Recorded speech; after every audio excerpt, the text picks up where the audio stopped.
కన్యవారికి గనక చూసుకున్నట్లయితే ఇక్కడ కన్య నుంచి మీకు లాభస్థానంలోకి దశమంలో ఉండేటువంటి గురువు లాభంలోకి మారుతున్నాడు. దీనివలన మీకు కలిగేటువంటి 3 మంచి ఫలితాలు, 3 జాగ్రత్తలు. ఎందుకు జాగ్రత్తలు అంటున్నానంటే, గురువు చూడడానికి గురువు కానీ గురువు యొక్క ఎనర్జీస్ మారిపోయాయి గుర్తుపెట్టుకోండి. అంటే గురువు శని రాహు సంబంధాలతో కలిగి ఉన్నాడు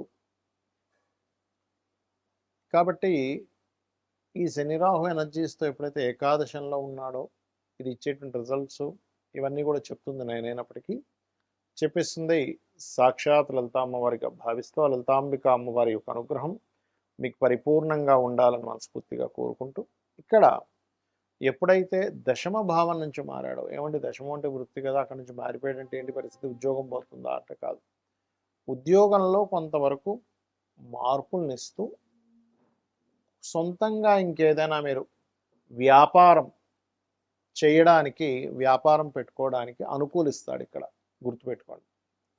అలాగే ఇక్కడ గతంలో ఏర్పడిన చిన్న చిన్న మిస్కమ్యూనికేషన్స్ క్లియర్ అవ్వడము, అలాగే మరొక విషయం ఏంటంటే సంతానం కోసం చేసే ప్రయత్నం, ఎందుకంటే పంచమ భావాన్ని కూడా చూస్తున్నాడుగా, ఆ సంతాన ప్రయత్నాలు సక్సెస్ అవ్వడం.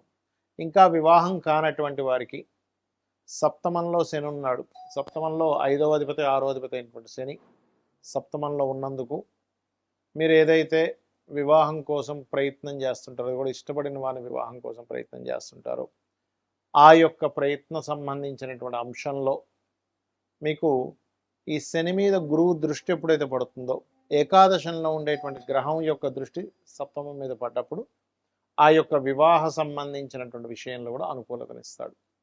అయితే ఇక్కడ కొన్నిసార్లు తెలియకుండానే ఒక్కోసారి చూడండి డిఫరెంట్ అంటే సేమ్ రిలీజియన్ కాకుండా డిఫరెంట్ రిలీజియన్స్ని వివాహం చేసుకోవడము, అలాగే ఏదో పెద్ద లాభం వస్తుందంటే మనం దానికి డబ్బులు పెట్టాడు, ఇలాంటి తప్పిదాలు చేస్తూ ఉంటాం. ఈ యొక్క విషయాల్లో జాగ్రత్తగా ఉండండి.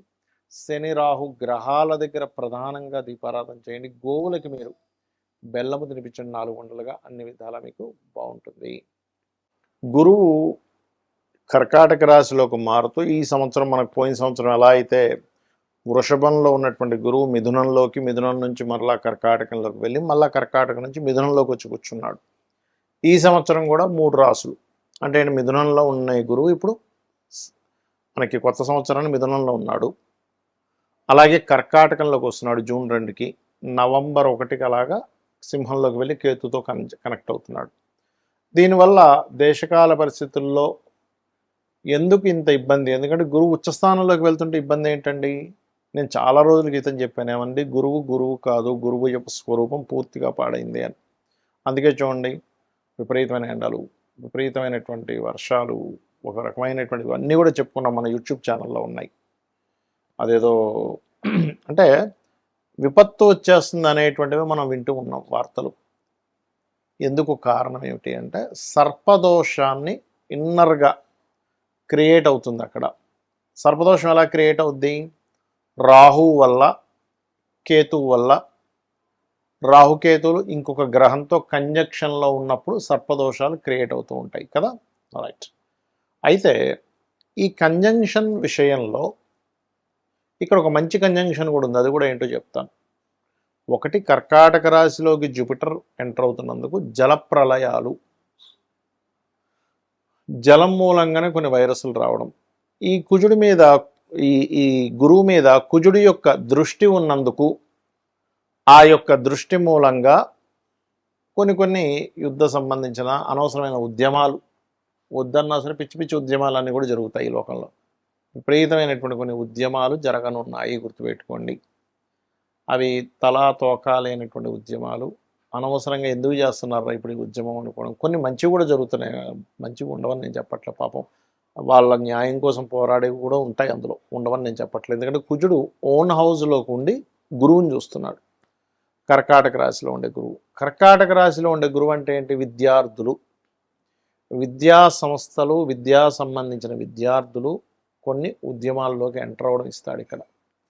ఎందుకండి, ఏం గురువు మంచి ప్లేస్లో ఉన్నాడు కదా, కుజుడు కూడా ఓన్ హౌస్ నుంచి చూసుకుంటున్నాడు కదా అంటే, ఇక్కడ మనం అర్థం చేసుకోవాల్సింది గురువు శని రాహు ఎనర్జీస్తో ఉన్నప్పుడు సర్పదోషాన్ని క్రియేట్ చేస్తూ ఉంటాడు. అందుకే మనకి ఇంకా విపరీతంగా వార్ స్ట్రాటజీస్ ఇంకా పెరగడం జరుగుతూ ఉంటుంది. అలాగే మరొక విషయం ఏంటంటే ఈ జలప్రలయాలు అనుకోండి, పశువుల మూలంగా అంటే కొన్ని జంతువుల మూలంగా కూడా వచ్చేటువంటి వైరస్లు అనుకోండి. కుజుడు కొన్ని జంతువులకు కారకుడు కూడా తీసుకుంటాం మనం, కాబట్టి వాటి మూలంగా అవడం అనేటువంటిది జరుగుతూ ఉంటుంది. మరి ఈ యొక్క ప్రభావం ఇలా ఉన్నప్పుడు అందరూ చేయవలసినటువంటి రెమెడీస్ ఏమిటి? ఇక్కడ మీ లగ్నం తెలిసినా, మీ రాశి తెలిసినా తెలియకపోయినా, మీది ఫలానా నక్షత్రము అని చెప్పి మీకు తెలిసినా తెలియకున్నా కూడా మీరు చేయవలసినటువంటి పరిహారాలు ఏమిటి ఇక్కడ అని చెప్పి చూసుకున్నట్లయితే, ప్రధానంగా ఇక్కడ మీరు చండీ, మీ ఇంట్లో మీరు చండీ చేయించుకునే స్తోమత కనుక మీరు కలిగి ఉన్నట్లయితే ఖచ్చితంగా ఇంట్లో చేయించుకోండి. Point number 1. రెండవది ఏమండి, మాకు అంత స్తోమత లేదు, ముందే డబ్బులు లేక మేము విలవిల్లాడిపోతున్నాం, మళ్ళీ ఇప్పుడు ఈ చండీ ఎక్కడ చేయించుకోవాలి, చాలా ఖర్చుతో కూడుకున్నది అంటే సామూహికంగా ఆలయాల్లో చేస్తూ ఉంటారు. మీకు దగ్గరలో ఉండే వాళ్ళు చాలా తక్కువ ధనానికి చేస్తూ ఉంటారు, ఎందుకంటే సామూహికంగా కాబట్టి అందరికీ అది షేర్ అవుతుంది కాబట్టి అలా వెళ్ళి చేయించుకోండి. అది కూడా లేదండి, చాలా ఇబ్బందుల్లో ఉన్నాను, మీరు డబ్బు ఖర్చు పెట్టకుండా రూపాయి కూడా ఖర్చు లేకుండా ఇంకో 2 ఉపాయాలు ఉన్నాయి. అవేమిటి? చండీ జరుగుతున్నటువంటి ప్రదేశానికి వెళ్ళి కూర్చోండి, శ్రద్ధగా, భక్తిగా, శ్రద్ధగా అక్కడ కూర్చుంటే చండీ చేయించిన దాంట్లో పావు వంతు అంటే 25% ఫలితం మీకు ఖచ్చితంగా వచ్చి తీరుతుంది. అందులో ఎటువంటి సందేహం కానీ సంకోచం కానీ లేదు. ఇది శాస్త్రాల్లో చెప్పినటువంటి అంశం నేను చెప్తున్నాను నేను మీకు. అలా కూడా కాదు, నేను ఏదో దుబాయ్లో ఉన్నాను, ఎక్కడో ఉన్నానండి, నా పరిస్థితి ఇలా ఉంది, ఇక్కడ ఎక్కడా కూడా అక్కడ చండీలు అవి ఏం చేయరు, అప్పుడేమిటి? యూట్యూబ్ ఉందిగా, మీరు ఎక్కడున్నా కూడా, మీరు ప్రపంచంలో ఎక్కడున్నా యూట్యూబ్ ఉంది. ఆ యూట్యూబ్లో చండీ పారాయణము అని కొట్టండి, వినండి. ఏమిటండి అంత కన్ఫ్యూజన్గా ఉందనుకుంటే లలిత వినండి, కనీసం సరిపోతుంది, ఏమీ అక్కర్లేదు. ఎందుకంటే మీకు స్తోమత ఉంటే ధనం పెట్టి చేయించుకోండి, స్తోమత లేకపోతే కేవలం లలితా సహస్రనామాలు విన్నా మీకు ఆ ఫలితం వస్తుంది. అమ్మవారు అమ్మలాగా కాపాడుతుంది, ఒక బిడ్డని ఎలా కాపాడుతుందో అలా కాపాడుతుంది. ఎలాంటి వాటి నుంచి కాపాడుతుందండి? అనవసరమైన విపత్తుల్లో మనం చిక్కుకోకుండా, గోచార గ్రహాల్లో ముఖ్యంగా గురువు కర్కాటకంలోకి అతిచారంలో, ఈ అతిచారం వల్ల ఏమిటంటే మనం లాస్ట్ టైం కూడా చెప్పుకున్నాం, అతిచారానికి ముందే చెప్పాను ఏమంటే గోల్డ్ రేటు, సిల్వర్ రేట్ ఎలా పెరుగుతుందో పిచ్చి పిచ్చి పెరుగుతుందని. అలాగే ఇప్పుడు కూడా పెరిగేటువంటి యోగాలు ఇస్తూ ఉంది. ఇది ఒక సంవత్సరం వరకు ఉంటుంది. అయితే ఇందులో ఒక గమ్మత్తైన విషయం ఏంటంటే, ఈ గురువు కేతువు కలిసి సింహరాశిలో కలుస్తారు. అదొక సాధనా సమయంగా చెప్తారు శాస్త్రంలో. అంటే ఎవరైనా సాధకులు కొన్ని గురువుల దగ్గర కొన్ని మంత్రాలు తీసుకొని, లేకపోతే కొన్ని బీజాక్షరాలతో కూడినటువంటి ఉపదేశం తీసుకొని చేస్తూ ఉంటారు.